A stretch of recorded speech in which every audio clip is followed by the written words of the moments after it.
I'd like to talk a bit about sequel escalation. It's a problematic issue with our sequel-happy movie and video game culture. If you make a sequel, it always has to top the original in some way. However, this often gets out of control and has to be brought down to size. After a certain point, you just run out of ideas. After you save the world, what else can you do? Since so many movie series start with saving the world, things get a little bit silly in escalation. Let's talk about the poster child. Dragon Ball Z. Start out. Goku is the strongest man on Earth. He fights aliens who are super strong, and he gets stronger and wins. Then he fights the strongest being in the galaxy. He gets stronger and wins. Then he fights a being formed from absorbing all of his former enemies. He gets stronger and wins. Then a god-killing abomination threatens the universe. Goku still gets stronger and wins. The problem is, there's nowhere to go from there. The sequels afterwards were either ridiculous. Where were all these ultra powerful fighters when Boo was threatening everything? Or attempted to de escalate things and get into horrible fridge logic. Like in GT, why did Goku, who could smash a planet at the end of Z Season 1, is now 12 orders of magnitude stronger, yet he acts less overpowered and invincible than at the very start of Dragon Ball? It's possible to reset things, but it's hard.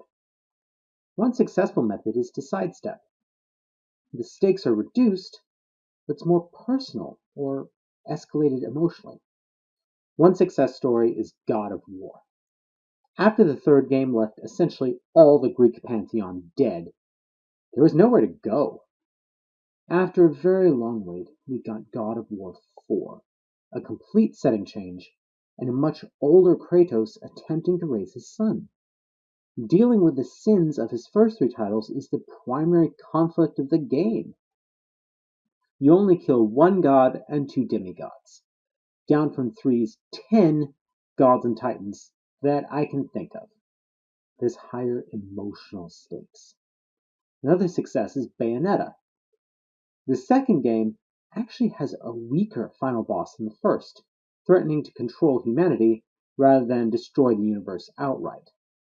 However, they escalated the emotional stakes, as via time travel, Bayonetta fought alongside both her dead parents, and discovered that her father wasn't a monster, but an honorable man.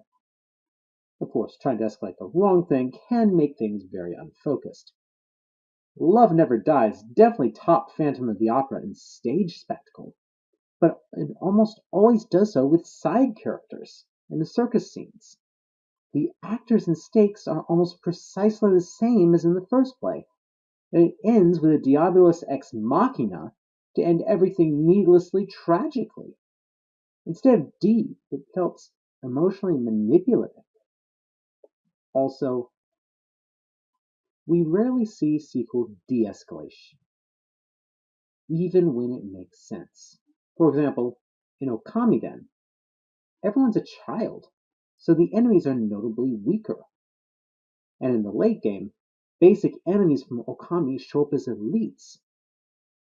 This is a very interesting and different tactic, and it's surprising that we don't see it, ever. So this brings us to the elephant in the room, or the Rancor.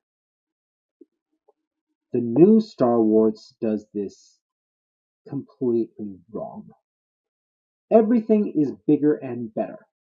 The Star Destroyers aren't 1,600 meters long, they're 2,900 meters long. Last Jedi displays two superweapons. The 7.6 kilometer Fulminatrix, which is destroyed in the opening, and the 60 kilometer Supremacy, which was destroyed via the sacrifice of a side character. On the ground, the 22-meter tall AT-AT has been replaced by the 36-meter high ATM-6. Sorry, but no. galaxy scanning empire, known for impractically large weapons, should not be constantly one-upped by a significantly smaller sector. The supremacy alone should have been a construction project on the order of the Death Star, a station which significantly drained Imperial coffers at the height of their power.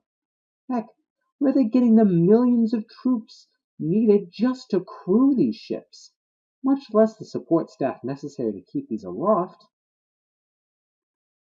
The only escalation that makes sense is the 1.3-kilometer long Home 1 has been replaced by the 3.4-kilometer Radus. That's actually pretty small for the flagship of a galaxy-spanning republic, given that it's 1/6 the size of the Executor. However, it's barely larger than the Empire's standard ship of the line. This is a situation where de-escalation would have been appropriate. The First Order should be significantly smaller and weaker, but should have the advantage of fear, tactics, and zealotry to make them terrifying to the bloated and slower Republic. That would also give the nice advantage of being different from what we saw in the first movies. In the end, that's the problem with sequel escalation. If you rely too much on it, you fail to give anything different, and just give more of the same. Or, if you do it wrong, less of the same. Thanks for listening now.